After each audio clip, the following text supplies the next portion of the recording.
Hi, my name's Vince Sheehan, and today I'd like to talk about Oliver Twist by Charles Dickens. And I'd like to talk about some of the themes and structure of this very famous novel, which has inspired countless films and, of course, the musical, etc. It was first published between 1837 and 1839. It was serialised, first of all.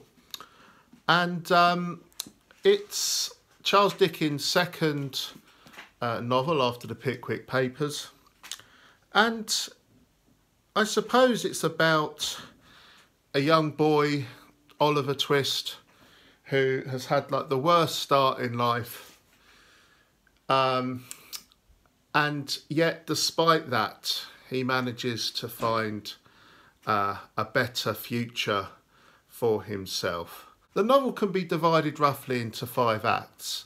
The first act is all about Oliver's birth and his very early years, and his mother, this desperately tragic figure who we later find out is called Agnes. She dies in labour, and Oliver has to be taken care of by the parochial council, and because of the poor laws at that time, Oliver is brought up in this kind of house with other similarly unfortunate children, and then he's put into a workhouse, and that's where famously he asks for more. And then eventually he's treated, of course, incredibly badly, like the other children there. And Mr. Bumbles he's the guy in charge. He's the beadle, and he's this incredibly pompous, self-righteous, and stupid character as well. Really cruel and stupid. And Oliver is almost apprenticed to this chimney sweep who's got a reputation for being extremely nasty, but thankfully Oliver dodges that bullet. But then he's apprenticed to an undertaker, Mr. Sowerby, who himself gives Oliver these little jobs around, funerals, being a mute, being, a kind of a sombre figure dressed in black at his funerals. But Mr. Sowerby's wife and Noah Claypole, who's this other boy who works there, who's a real bully. He bullies Oliver mercilessly, and Noah's got this kind of girlfriend, and they make Oliver's life a misery, and eventually Oliver snaps and he runs away. And that's the end of the first act. Then the second act is all about Oliver falls in with this new crowd. On the way to London, he meets the Artful Dodger, this kid who's very familiar in the kind of street criminal life of London, and he kind of takes Oliver under his wing, and then he's taken to Fagin's house. And Fagin's quite controversial, of course, because even in Dickens' day, because his portrayal is seen as rather anti-Semitic, and he's always, Fagin's an incredibly evil character, and he's painted with this kind of big nose and etc. And it's very much very controversial. It's called the Jew usually, but he's a thoroughly evil character. One of Dickens' most unforgettable characters as well. And with the other kind of street urchins, Fagin trains them up into stealing handkerchiefs and purses and money and goodness knows what. And Oliver falls in with this crowd, but Oliver is kind of framed. One of their crimes is rumbled. They're trying to steal, I think, a handkerchief, and Oliver, who just happens to be there, he's not played a part in this crime, he's blamed, and the Artful Dodger and Charlie Bates run off and leave Oliver to face the consequences. And Oliver is brought into the courtroom, but luckily the person who has been the victim of this crime, Mr. Brownlow, is a very kind an enlightened man, and he decides to take Oliver under his wing. And Oliver really flourishes in this new environment, and he's got access to books, and he sees this mysterious portrait, which more of will be revealed later.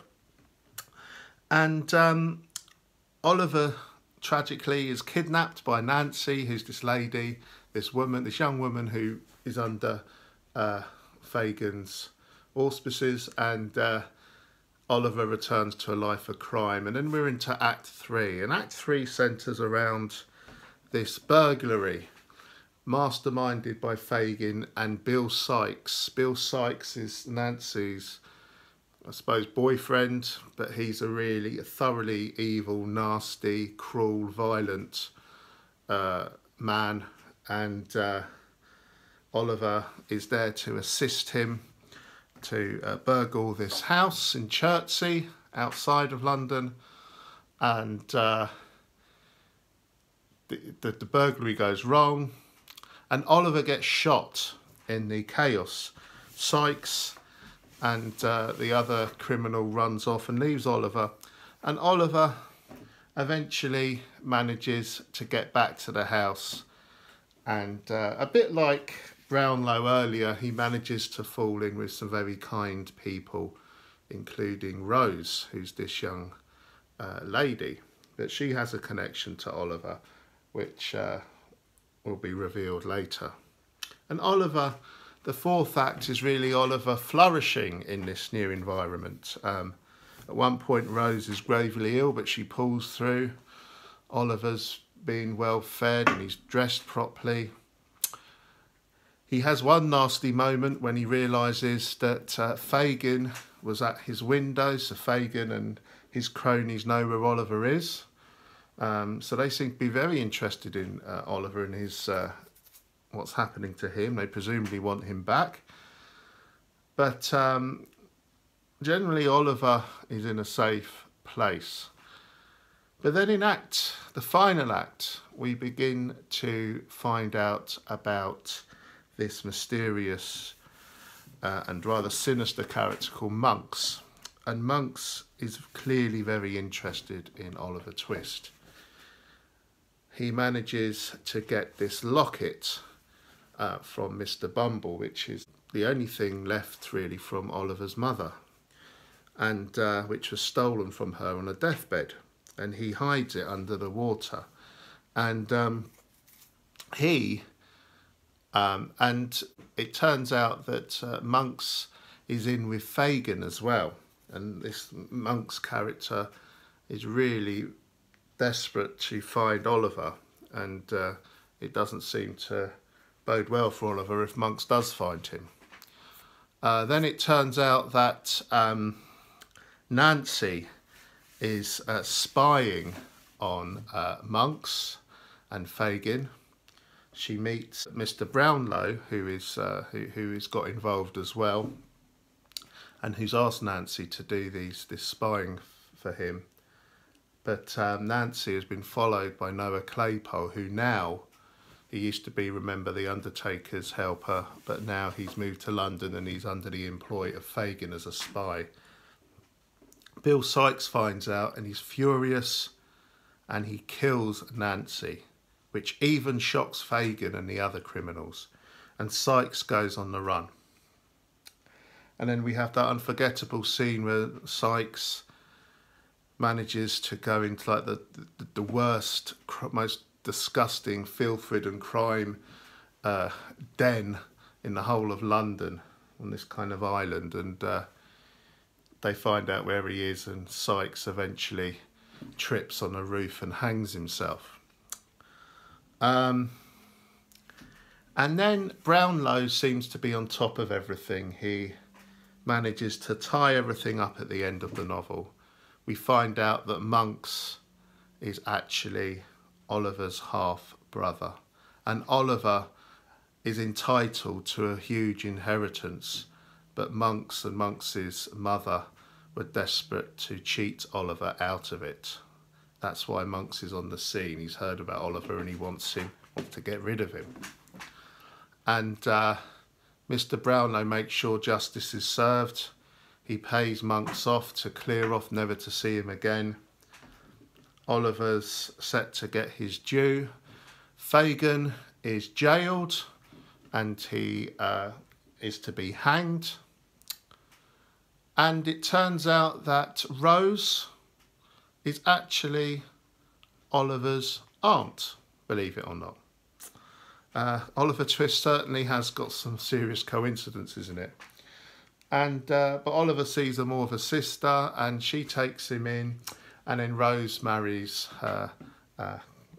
this guy called Harry, who is seriously in love with her, and he's now a clergyman, and everything ends happily in the countryside. Dickens paints these unforgettable characters in Oliver Twist: Fagin, Sykes, Nancy, the Artful Dodger. They're all terrific characters, and he paints this London of the kind of criminal underclass so brilliantly, so murky, so dark, so dangerous. And it's rather, even some of the details are rather shocking. You know, the way Sykes beats Nancy and then kills her, and then he's kind of haunted by her face. That's all really vividly described and rather unsettling. And I guess some of the themes in this book are kind of about redemption. Redemption's offered to many of the characters, including Oliver. And Oliver takes it, he finds redemption. You get the sense with Nancy that perhaps her lot hasn't improved in terms of materially, but spiritually she seems to have turned her life around. She starts doing the right thing in helping Oliver get what he deserves. And then you get someone like Fagin, who's just completely closed off, and Brown, and Mr. Bumble, and Noah Claypole, and Monks, who are just, they just refuse any chance of redemption. They're completely set in their ways. I think the book tells a lot about, through your own decisions, determining what path your life will go to, possibly even after death. I think there's a very religious message in this book as well. Quite a strong evangelical Christian background, I think, to this book. And also, of course, Dickens sends up much of the pomposity and self-importance of public figures, particularly in the character of Mr. Bumble, who's supposed to be this responsible person who has much authority over the welfare of children's lives, and he's just more interested in himself. And also the board of the workhouse, they're all rather pompous, pretentious and uncaring individuals. But, there's also real warmth in the fact that Dickens lovingly creates these good characters in there, like Mr. Brownlow and Rose. Perhaps a bit sentimental sometimes. You always think gets a bit too sickly sweet sometimes, in a very Victorian sense. But they remind you that everything isn't just bleak and dark in this book. There's very much light as well, and it seems that it's the light that will prevail, even from the most darkest times. So Oliver Twist, justly famous, a great novel. I've read it a few times, and I just thought I'd return to it and give it a bit more thought. Please check out I just included a brief slideshow with the themes I've discussed and narrative structure. Thanks for watching. Bye.